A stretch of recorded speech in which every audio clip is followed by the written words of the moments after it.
Para nos falar um pouco sobre o caminhar e o atravessar como tática para a intervenção na cidade, a gente vai conversar com a Verônica Veloso, que eu vou chamar aqui carinhosamente de Verô.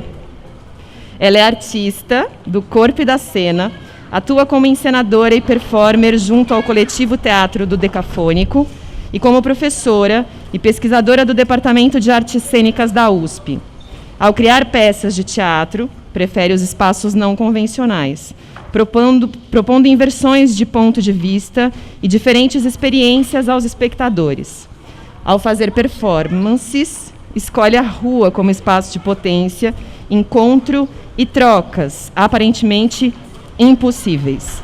Ao formar professores, investiga e confunde propositadamente processos de criação e aprendizagem.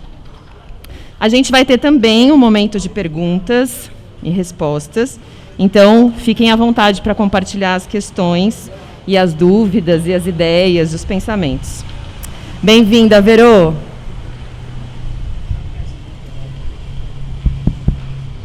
Boa tarde, é um grande prazer estar aqui com vocês hoje. Agradeço muito pelo convite de todos esses queridos aqui do Núcleo Barra 3. Para mim, quando vocês me convidaram para essa conversa, né, para esse encontro, essa aula pública, eu me vi diante de alguns desafios, assim. O primeiro deles foi tentar entender o que é que motivava vocês para me ouvir diante desse projeto que vocês estão fazendo. Fiquei tentando entender como não chover no molhado, mas ao mesmo tempo, ao ler o material de vocês, eu percebi que tinha muitas intersecções, muitas aproximações com a minha pesquisa de doutorado, que acabou de virar um livro, né? Até trouxe aqui o boneco para mostrar para vocês. Daqui a pouco eu posso fazer circular aí. E eu achei que o que fazia mais sentido era eu recorrer mesmo a esse meu material de pesquisa e trazer alguns conceitos, algumas noções que eu desenvolvi nessa pesquisa e também compartilhar algumas ações, alguns procedimentos, algumas proposições do coletivo Teatro do Decafônico que também que estão bem articuladas com o trabalho de vocês, pelo menos, né, o que eu pude ter acesso. As perguntas que vocês enviaram também foram muito norteadoras dessa fala que eu organizei aqui para vocês. O outro desafio que eu tive, assim, com o qual eu me deparei, foi como voltar a fazer um encontro assim presencial, né? Depois de 2 anos dando aulas e fazendo palestras só online. Então, acho que eu fiquei um pouco viciada nas imagens, no meu PowerPoint. E esse é um livro, depois vocês vão ver, que eu faço análises de muitas encenações e muitas performances. Então, eu estou um pouco assim, habituada a ficar amparada pelas imagens. E aqui a gente não está num espaço em que isso seja possível, então vamos lá. Se for preciso, a gente evoca descrições de ações e de situações para a gente elucidar alguns pontos. Então, assim, o que eu pensei, né, dentro desse mapa do que a gente vai falar aqui hoje, né, dessa conversa que eu vou propor para vocês, eu vou discorrer um pouco sobre essas 2 categorias que vocês vão trabalhar que vocês vão trabalhar na pesquisa de vocês, a deriva e a travessia, tentando definir um pouco essas noções, estabelecer aquelas aproximações e distanciamentos entre essas 2 noções, pensar um pouco sobre a fricção dessas categorias do caminhar com a ideia de criação de intervenção urbana, porque essas práticas do caminhar elas podem gerar ou não uma outra materialidade, um outro produto que seja mais cênico, e pensar um pouco sobre essa noção do Michel de Certeau, que são as 2 definições de tática e estratégia. Por que a gente fala em tática e não estratégia? E daí abrir um pouco para conversa, para perguntas e tudo mais. Então, vou tentar fazer uma fala sucinta.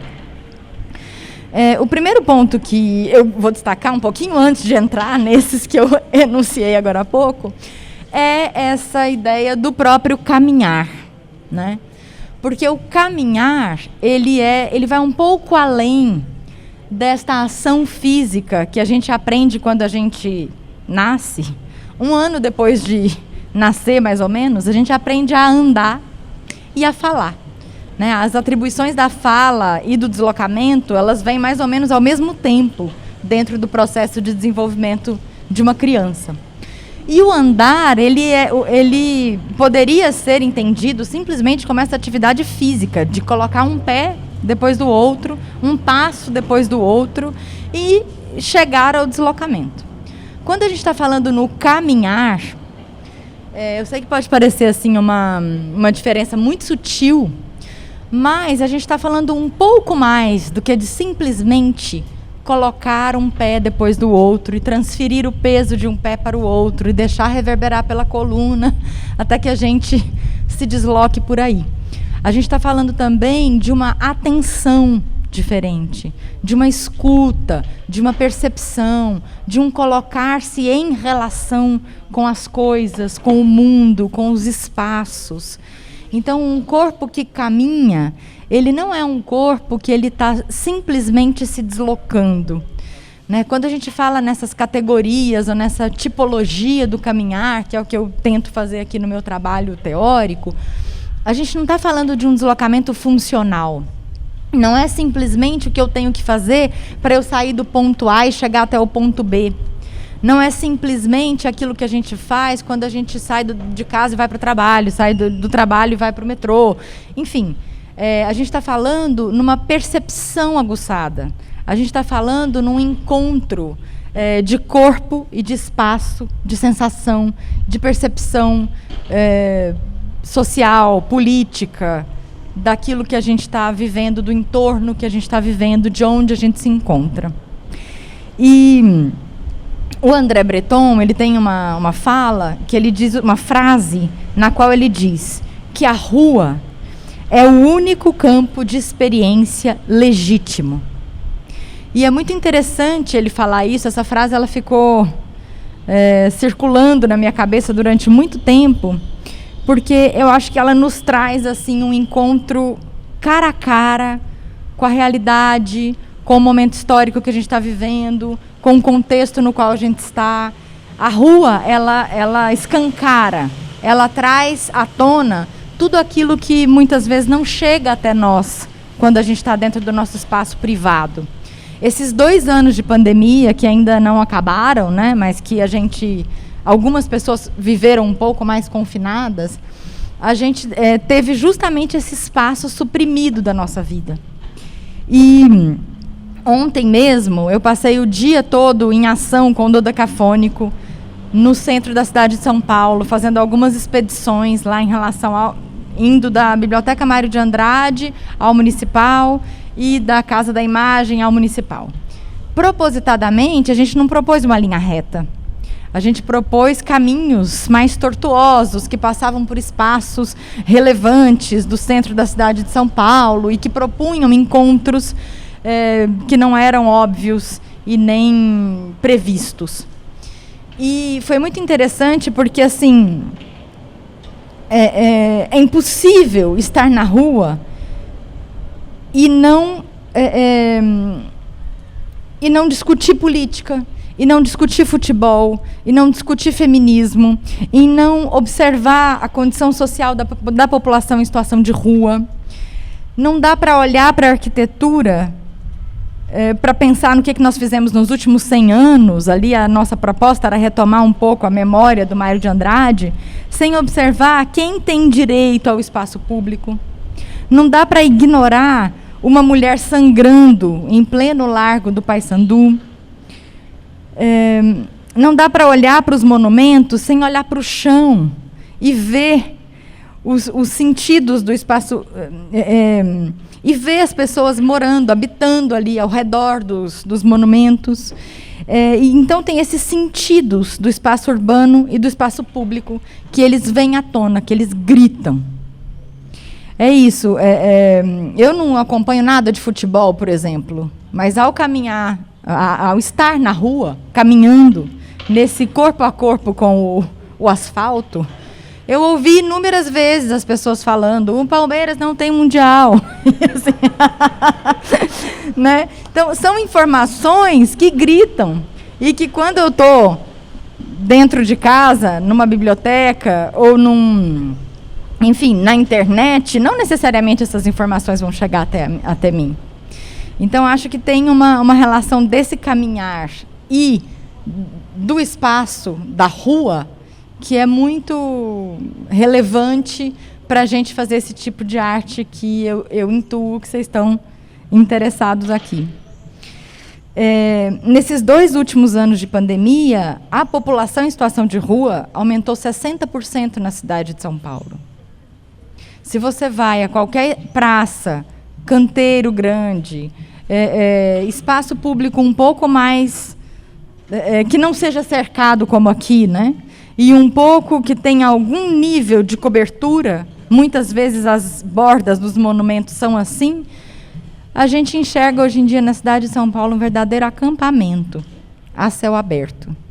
E não dá para a gente ignorar que é assim que se encontra o espaço público da cidade de São Paulo, é assim que se encontra o espaço público das grandes cidades brasileiras.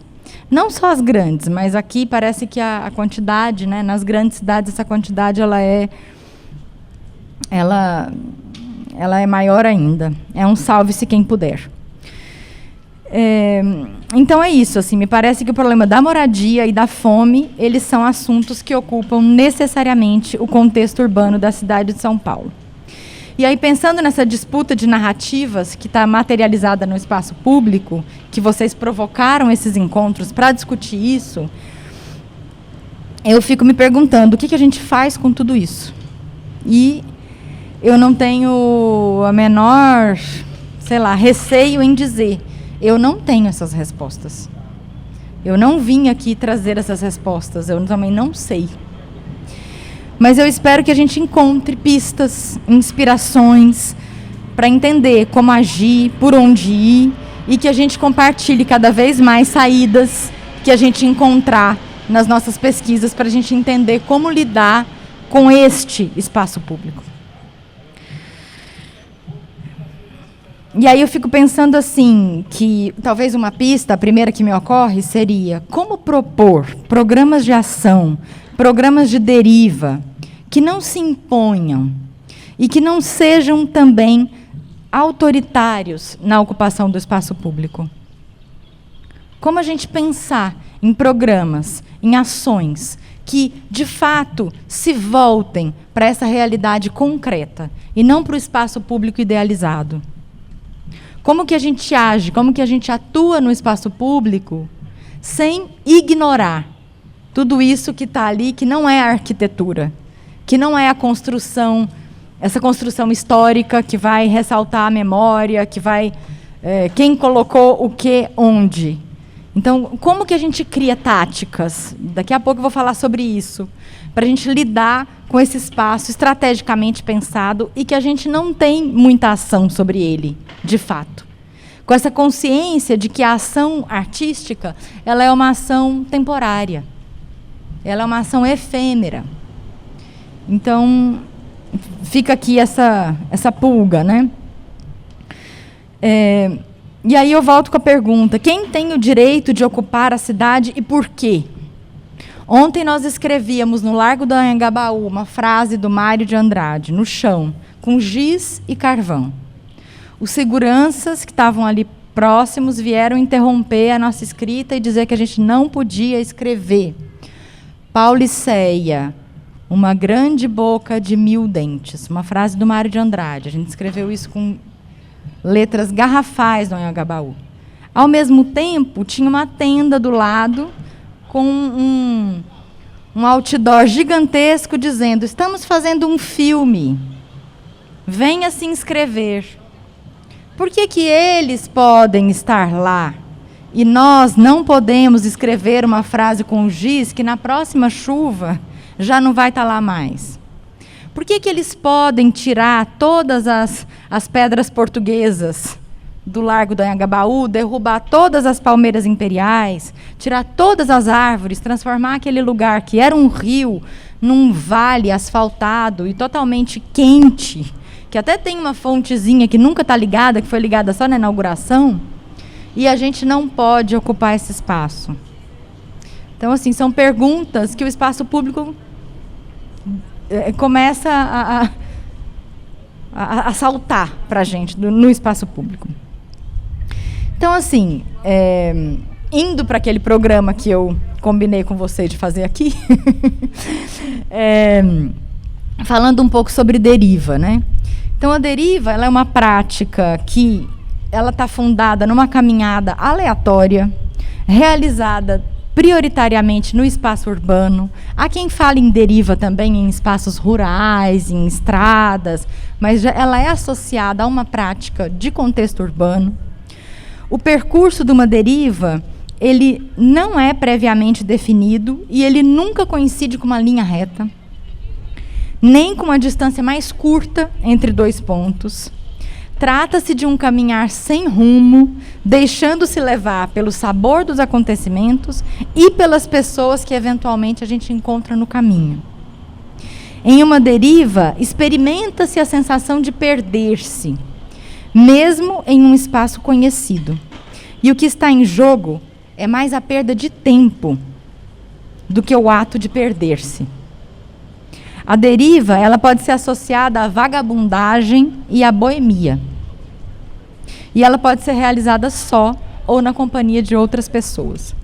O primeiro nome, assim, a pessoa que primeiro discutiu sobre deriva foi o Guy Debord, que é um intelectual francês e que essa é uma pesquisa que ela está muito pautada inicialmente, né, em pesquisadores franceses. E o Guy Debord, ele escreveu muito pouco sobre deriva. Ele escreveu somente 2 textos bem curtos, no qual ele tentava circundar um pouco o que seria essa teoria da deriva. É interessante porque, assim, para os situacionistas, eu acho que é importante começar por aí, a deriva ela não era considerada uma prática artística. Ela era considerada uma prática social, uma prática política, era um modo de vida. Ele propunha que as pessoas caminhassem usando a cidade de um modo aleatório. Então, se deixando mesmo levar pelos acontecimentos, pelas ambiências, observando as mudanças de ambiência na cidade. O que é essa mudança de ambiência? É eu estar, de repente, andando na 25 de março, ouvindo um monte de barulho, de repente eu entro numa rua à direita, onde eu vou ouvir uma música, onde vai ter uma música saindo de um barzinho, e de repente eu estou numa avenida movimentada, que eu não ouço voz de ninguém, só ouço carro passando. Então, eu descrevi aqui pelo menos 3 ambiências que a gente poderia passar. Os situacionistas, eles não associavam necessariamente a deriva a uma caminhada a pé. Eles falavam em percursos de carona. Eles circulavam muito pela cidade no momento de greve dos transportes públicos. E eles combinavam assim, vamos pegar 5 caronas.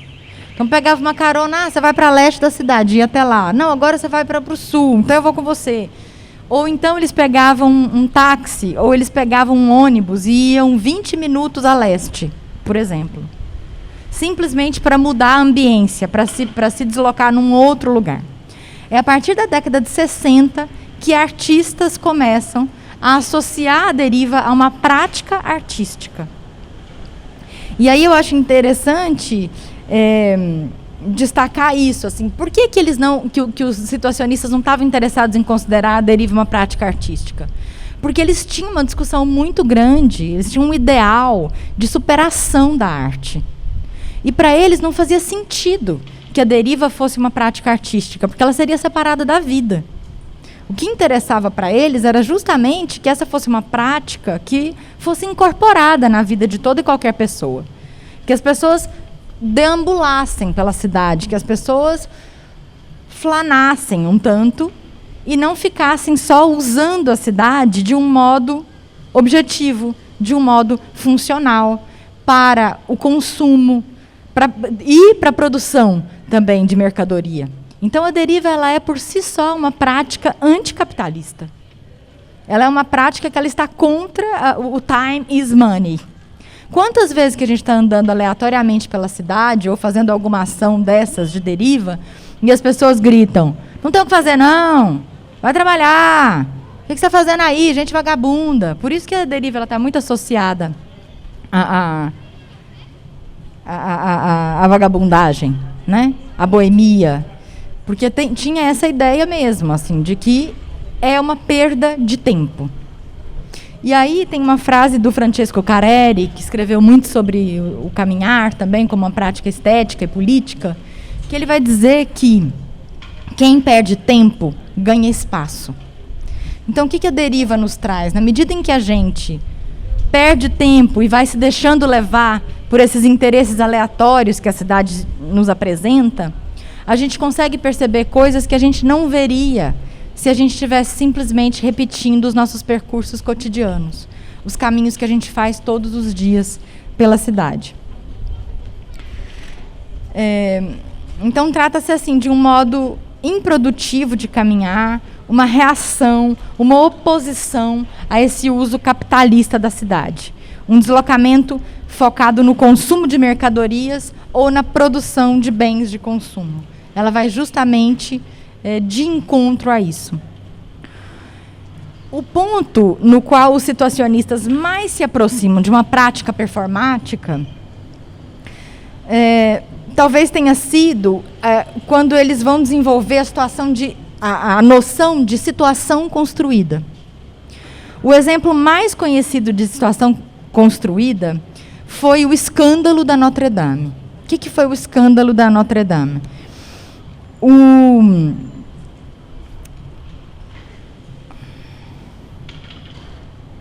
Foi um escândalo que foi promovido por um pequeno grupo de agitadores que entrou na Notre Dame. Um deles se disfarçou de dominicano e fez um discurso. Eu estou procurando aqui a quantidade de pessoas que eu pus aqui na minha cola. 10 mil fiéis. Fez um discurso proclamando a morte de Deus. Que aquele moço não passe aqui agora. Para 10 mil fiéis. E a blasfêmia foi descoberta e o grupo foi perseguido pelas ruas de Paris até que a polícia conseguisse pará-los. Esse fato ocorreu na década de 50, antes mesmo do movimento letrista, que é aquele movimento que acontece antes da Internacional Situacionista, que é o movimento prévio à Internacional Situacionista. Mesmo ele tendo ocorrido antes mesmo da Internacional Letrista, os situacionistas, eles reivindicam para eles esse escândalo como seu crime fundador. Então, eles vão dizer que, a partir daí, é isso que é o situacionismo. E é uma pena que os situacionistas tenham discutido muito pouco a noção de situação. E eles jamais associaram isso a qualquer tipo de prática performativa. Mas me parece que esta seria uma ação a mais performativa que eu consegui ter acesso ao estudar no fundo Guy Debord e tentar vasculhar os documentos deles lá na França. Indo para a noção de travessia, a travessia ela difere da deriva, principalmente pelo seguinte: ele é um deslocamento com o objetivo de percorrer um território pré-definido. Não se trata de uma caminhada sem rumo. O percurso construído em uma travessia, ele pode se configurar como uma linha reta. Ele pode se configurar como um contorno de um determinado espaço, de uma região, de uma cidade. E, embora o trajeto ou a ideia do trajeto seja pré-concebido, há variações de tempo. Então, o espaço dessa prática ultrapassa os limites da cidade, podendo acontecer em zonas menos urbanizadas, no campo, nas zonas mais rurais. E uma travessia, ela pode ser realizada só ou na companhia de outras pessoas. O que eu acho que é mais interessante da gente pensar em termos de travessia é que tanto a deriva quanto a travessia, elas são caminhadas não funcionais, não objetivas. Então, mesmo que no caso da travessia o trajeto seja pré-estabelecido, o objetivo é o caminhar. O objetivo é a experiência de percorrer um determinado território. Tem um artigo que eu escrevi junto com a Paulina Caon, que a gente vai chamar de cortar a cidade com os pés. Então é isso de enxergar a cidade, uma longa trajetória, um longo percurso, a partir dos nossos pés. E não quer dizer que o objetivo, que ela seja uma caminhada funcional, porque o objetivo é se chegar a um determinado ponto. Algumas travessias, elas são interrompidas antes de você chegar no ponto X. O importante é a vivência, a percepção desse caminho. E eu penso muito, quando eu falo nisso, no Francesco Carreri, discutindo sobre a formação dos arquitetos. Ele é professor na Faculdade de Arquitetura de Roma III. Ele se preocupa muito com os arquitetos que são formados sem nunca caminharem pela cidade. Que arquitetos são esses que pegam seus carros, saem das suas casas, entram nos seus escritórios e não põem o pé no chão do asfalto. Então, a mesma coisa, eu acho que poderia ser endereçada aos artistas, aos professores, aos pais, a qualquer pessoa que estiver preocupada em formar alguém ou em ter uma relação um pouco mais concreta com o que é a vida, o que é o mundo. Não dá para a gente se relacionar com as coisas em 4 rodas. Não dá para a gente se relacionar com as coisas só usando automóveis e veículos automotores, de um modo geral. A relação, a percepção que você tem do espaço quando você caminha por ele, ela é completamente diferente. E daí eu entro nessa noção de tática e estratégia, que são essas duas noções cunhadas pelo Michel de Certeau, que é um historiador francês que se dedicou ao estudo de ciências sociais e da filosofia. E ele vai definir a tática e a estratégia como 2 lógicas distintas para a ação. A partir delas, a gente pode considerar que encenações, performances, intervenções urbanas são táticas e sempre serão táticas que respondem a uma organização do contexto urbano que este, sim, é estrategicamente definido pelo poder público. Então, o espaço urbano, ele é estrategicamente desenhado, estrategicamente definido. Enquanto tudo aquilo que a gente faz como artista é tática, é determinada pela ausência de poder. Artista não tem poder, professor não tem poder. A gente está falando da arte do fraco. Então, todos nós que somos réis artistas, professores, pesquisadores, nós estamos aí nessa lógica da tática. A estratégia é a ciência dos movimentos bélicos fora do campo de visão do inimigo. Enquanto a tática, ela é um movimento dentro do campo de visão do inimigo. Desse modo, a tática, ela é uma ação dentro do campo controlado. É a ação temporária no terreno do outro. Se, por um lado, a estratégia é uma ação que define, que delimita o espaço, por outro, a tática é um procedimento que propõe usos para o tempo. Então, não nos enganemos. Tudo que a gente propuser no campo da cidade, no território urbano, são ações temporais, são ações passageiras. Nada, nenhuma intervenção é duradoura, é para sempre, é modificadora dessa estrutura maior que é pensada estrategicamente. Mesmo quando os artistas adotam lógicas de ação estratégicas, por exemplo, quando a gente planeja uma travessia, a gente tem uma certa ilusão de que a gente está com um pensamento estratégico. Porque geralmente a gente pega um mapa, a gente define por onde o nosso percurso vai passar, mas, como nós estamos na ordem da imersão, necessariamente a nossa ação é tática. Então, eu não poderia, na minha condição de artista e de professora, vir aqui falar com vocês sobre estratégia. Eu não tenho acesso às estratégias. Eu não tenho poder. A única coisa que eu posso pensar é em procedimento, é em modo de criar, é em ação tática. Por isso que é muito pertinente que vocês me proponham falar sobre as táticas para intervenção na cidade. E daí, quando a gente vai pensar em intervenção urbana, acho que vale a pena destacar algumas questões, assim. As ações fundadas no caminhar, elas por si só podem ser uma experiência artística e política, sem chegarem necessariamente a se configurar como uma intervenção urbana. Por quê? Porque tem muitas ações que elas são invisíveis aos olhos da cidade. Há níveis distintos de visibilidade nessas proposições artísticas. Há derivas que são feitas e que elas não são vistas por ninguém. Que elas são, quem sabe que ela está acontecendo é só quem está vivendo essa deriva. Por isso que os registros, que a produção de outras materialidades, elas são tão importantes nesse campo das artes fundadas no caminhar. Por isso que as fotografias, as escritas, os vídeos, mesmo a produção dos programas prévios às derivas, eles são materiais que depois eles servem para que pessoas tenham acesso a essas ações artísticas. O espectador da deriva, ele não encontra a deriva na hora que a deriva está acontecendo. Ele encontra o rastro, o vestígio da deriva.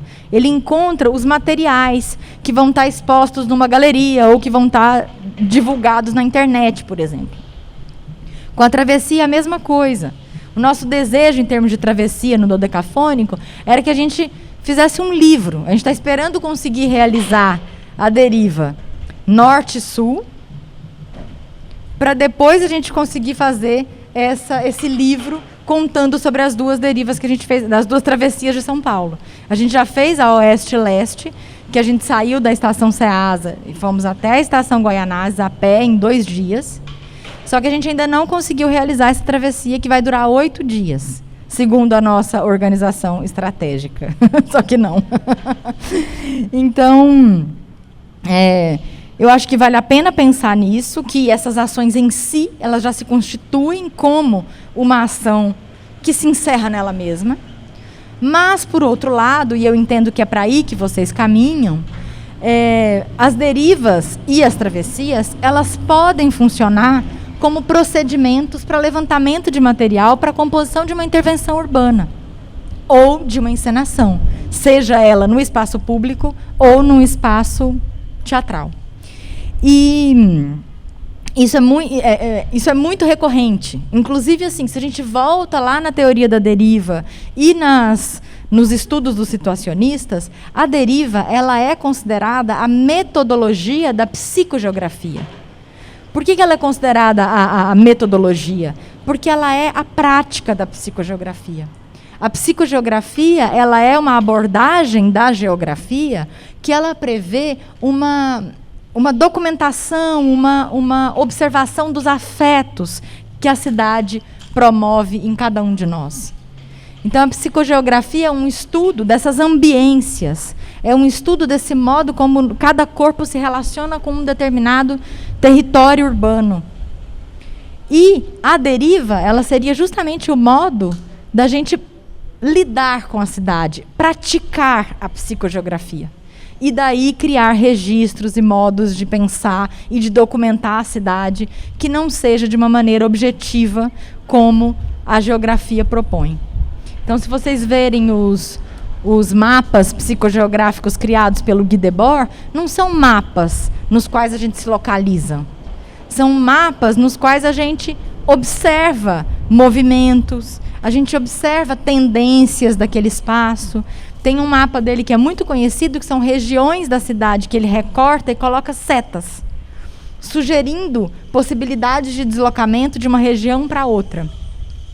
E que tem a ver com uma percepção afetiva que ele teve da cidade. E não necessariamente um mapa que é feito para alguém, para uma outra pessoa se localizar. Então é uma obra, de algum modo, artística também. É isso, eu acho que dá para a gente pensar que os registros, eles são importantes, sobretudo quando não se trata de uma intervenção urbana, porque na maior parte das vezes o que vem à tona no espaço público é apenas a ponta do iceberg. São comentários passageiros. Isso é algo que sempre me chamou a atenção em relação à intervenção urbana. muitas vezes são ações que a gente faz, que a gente pensa, que a gente imagina, que a gente vai conseguir mobilizar muito as pessoas. E eu acho que tem um lado, tem 2 pontos que são muito interessantes da gente pensar, que é assim,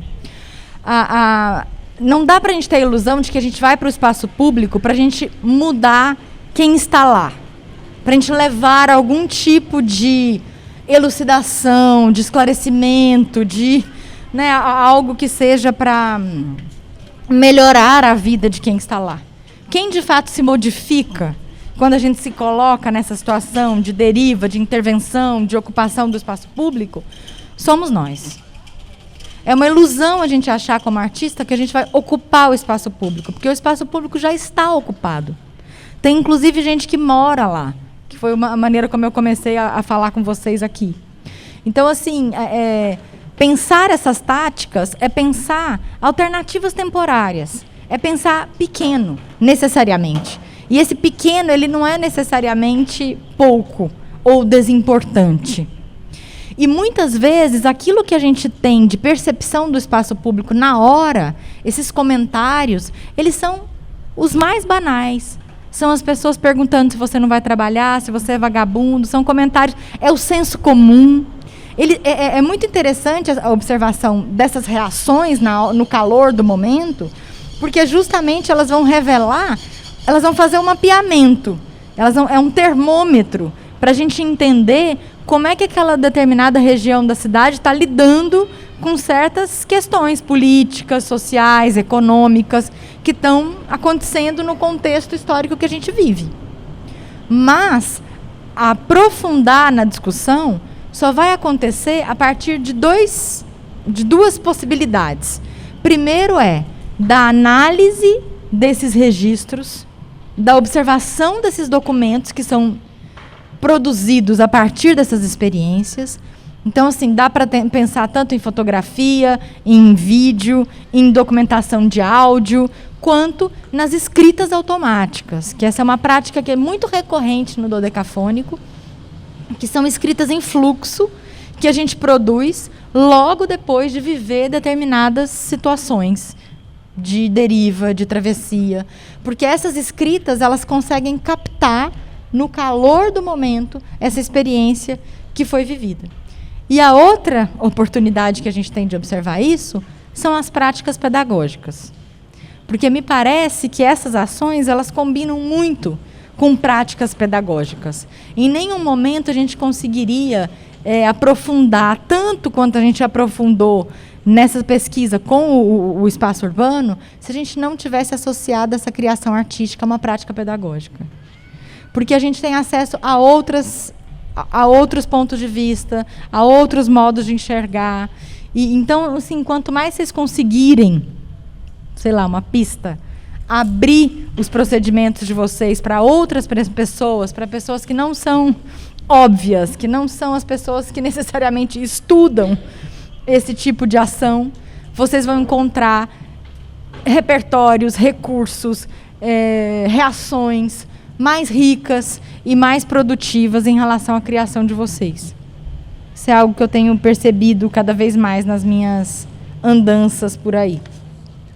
Quando vocês perguntam, né, se existe uma preparação do corpo para esse caminhar, existe. A gente, no dodecafônico, a gente experimenta um primeiro aquecimento do corpo em relação aos estados de atenção, que é abrir um pouco o nosso olhar para o espaço, para como é que seu corpo está hoje, para enxergar o outro, para a gente sair um pouco desse estado de prosa e entrar no estado de poesia e tentar perceber aquilo que não é o que a gente percebe quando a gente está se deslocando pela cidade de maneira funcional. Então, pode ser algo rápido, pode ser algo breve, mas é algo que um acionamento do corpo, dar uma aquecida nas articulações, vai ajudar, sim, a ter uma apropriação diferente do espaço. E aí, quando vocês perguntam sobre a ágora, né, se a ágora está...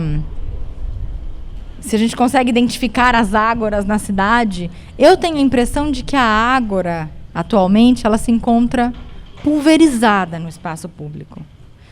né? A gente encontra ela muitas vezes em ruas de pedestres, em praças, em canteiros, em espaços onde as pessoas se encontram com uma relação direta com o asfalto. E acredito que essa condição de pedestre coloca toda e qualquer pessoa numa situação semelhante. Essa lentidão que o caminhar propõe, em oposição ao aceleramento promovido pelos veículos automotores, elas impedem que as pessoas se afastem. E, de certo modo, convoca as pessoas para uma troca mais direta. Uma pessoa não vai te xingar, te insultar, se ela estiver caminhando ao seu lado.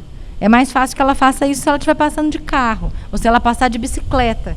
É muito mais fácil, né, aquele rapaz de bicicleta fazer todo aquele discurso do que se ele tivesse que levantar daí de uma cadeira e dizer tudo que ele pensa para uma pessoa que está aqui com o microfone na mão. Então, assim, o caminhar, ele nos coloca num certo patamar de igualdade. Num certo patamar de igualdade, né? Pelo menos de condições semelhantes. Eu acho que é isso. Não sei se eu falei muito, se eu falei pouco, mas assim, trouxe alguns pontos que eu achei que as perguntas de vocês me provocaram e fico aberta para perguntas. Queria ter assim um fechamento um pouco mais animador e com pistas mais precisas e mais concretas sobre por onde ir, mas infelizmente as condições, elas não são assim, né? Não é por aí que a gente... Nas respostas elas não são precisas, elas não são únicas. E eu acho que vocês vão descobrir caminhos que eu desconheço, inclusive. Tem uma coisa que foi uma fala recorrente, Verô, em todas as professoras, do início até agora, de que elas não trariam respostas nenhuma, né? Mas talvez pistas, vestígios, rastros de possibilidade. E aí eu fiquei pensando em uma das coisas que você falou, sobre a efemeridade, né, da ação artística. E aí vou trazer aqui essa questão do monumento que a gente está se colocando, né? O recorte que a gente fez para você está muito mais voltado para a questão das derivas, das travessias e das performances, mas acho que a gente está nesse processo, né, de cruzamento entre essas duas coisas. E aí fiquei pensando sobre esse jogo de poder mesmo. Eu não sei se é uma pergunta, mas é mais um compartilhamento de reflexão mesmo, né? Quando você disse que a gente não tem estratégia, a gente tem tática, porque a gente não está, né, dentro desse escopo de poder, fiquei pensando sobre a própria efemeridade da materialidade que a gente produz, ou em alguma medida a gente tenta habitar, né, nessa poesia, como você trouxe. E aí eu fiquei pensando assim, como gerar mais possibilidades de acesso. Ao mesmo tempo que você traz essa questão de que a gente não muda o entorno, não muda o outro, a gente modifica a nós mesmos e, em certa medida, isso também foi uma coisa que foi aparecendo nas outras aulas. Você falou sobre as práticas pedagógicas, que me parece que é o grande pulo do gato para a gente conseguir compartilhar. E aí, talvez você pudesse compartilhar um pouco com a gente como você tem pensado isso, assim, pedagogicamente. Essa, sem dúvida, talvez seja uma das estratégias, mas quais seriam as outras possíveis estratégias para a gente acessar aquele que não é óbvio, aquele que é um outro que vai enriquecer o nosso processo e que talvez a gente também possa enriquecê-lo de alguma maneira nesse lugar de troca, né? Então, queria que você falasse um pouquinho mais sobre isso. Eu penso assim, em algumas pistas, né, para a gente tentar pensar sobre isso. Eu acho que desde a elaboração do programa, do que a gente pretende fazer, seja numa intervenção urbana, seja numa proposta de caminhar que envolva outras pessoas, em que medida a gente pode propor ações que promovam a escuta das pessoas, que promovam trazer para junto desses monumentos. Por exemplo, quando a Vanessa estava falando, que eu peguei o final da fala dela, ela fala sobre isso, né, nessa informação. Talvez fazer uma ação em torno de um monumento que seja simplesmente fazer perguntas sobre o monumento, criar um buchicho ali ao redor, que seja detonador de perguntas, de inquietações, ou até mesmo assim, se a gente ficar no campo do efêmero e se a gente resolver não colocar fogo no Borba Gato, né? Porque essa é uma essa é uma possibilidade, mas assim, se a gente resolver não colocar fogo, criar um ruído, uma dissonância em torno desse monumento, essa já é uma maneira da gente promover, criar uma tática ali que desorganize de algum modo esse monumento que está estrategicamente posicionado na cidade. Penso também que, quando eu falo em propostas pedagógicas, eu estou falando em compartilhamento.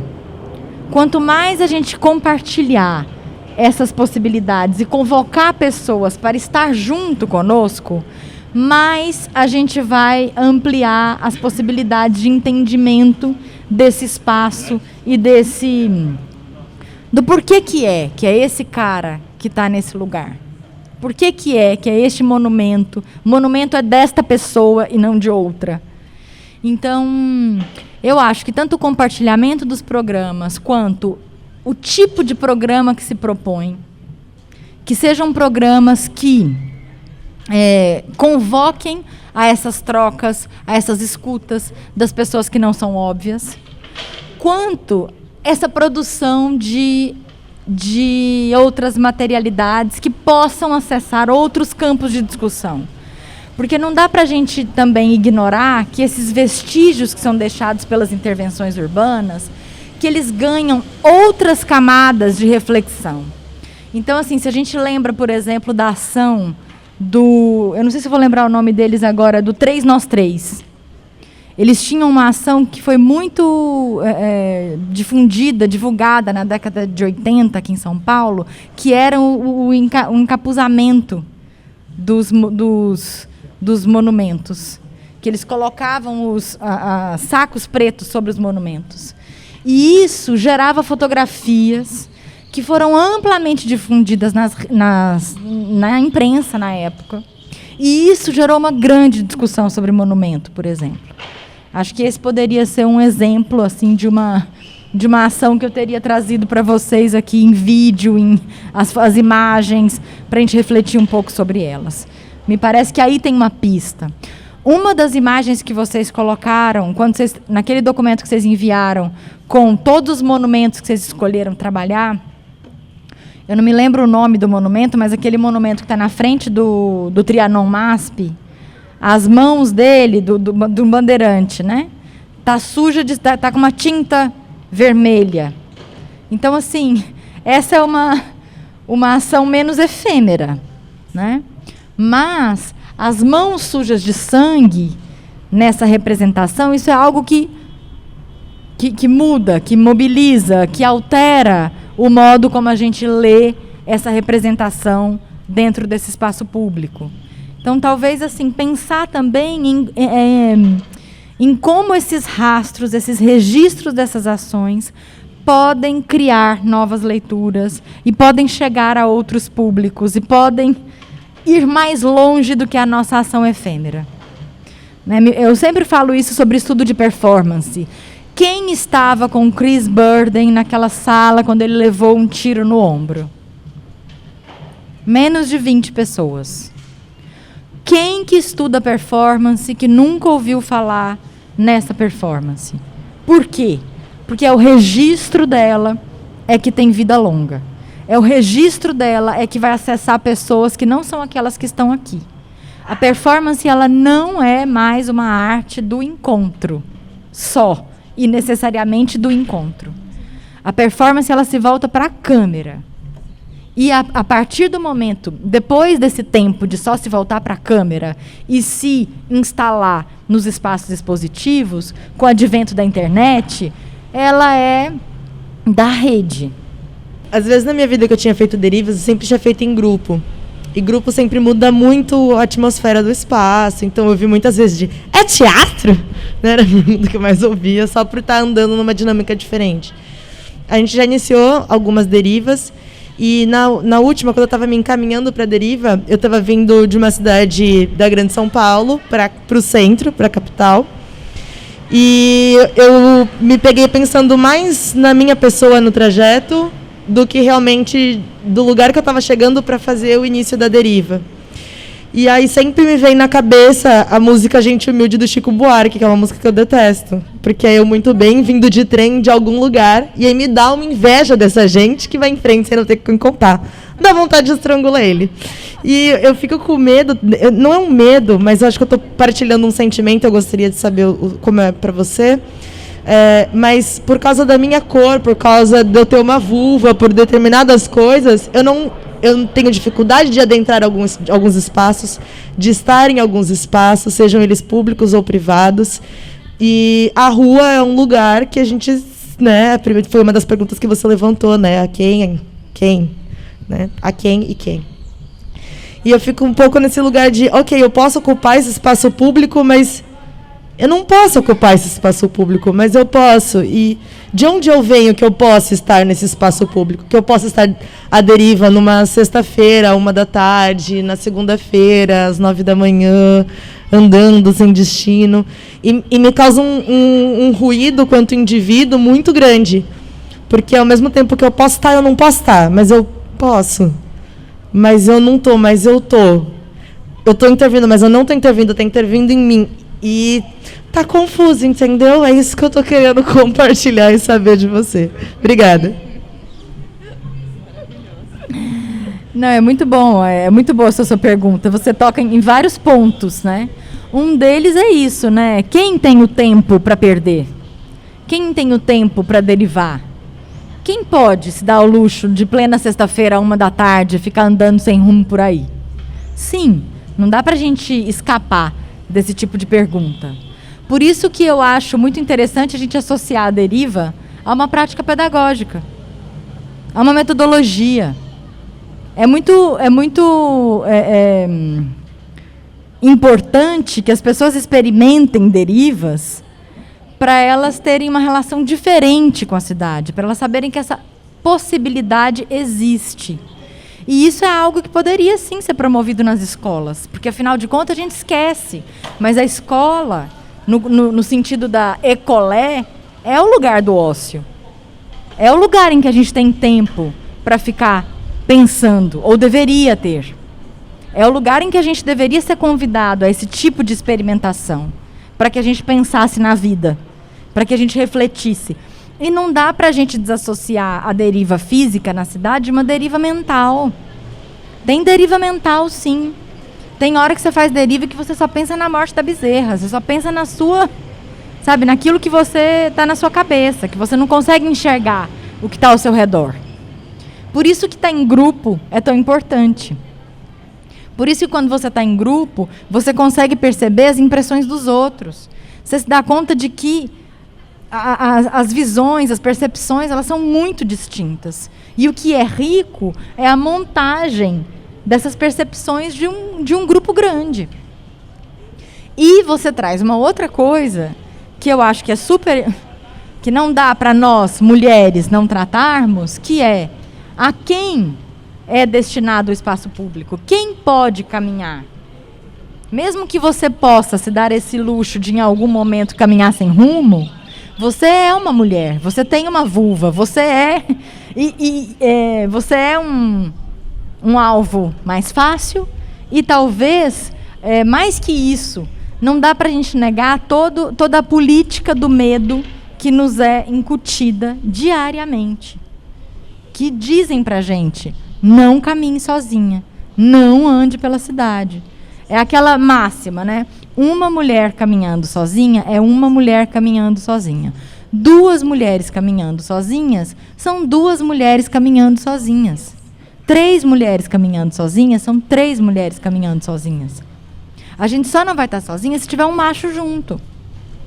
E essa é a lógica da política do medo, que é a coisa que a gente mais aprendeu. Então, assim, o espaço público, ele não é um espaço para as mulheres. Ele não é um espaço para os idosos. Não é um espaço para as crianças. Que táticas são essas que a gente poderia promover para que as mulheres possam ocupar o espaço público?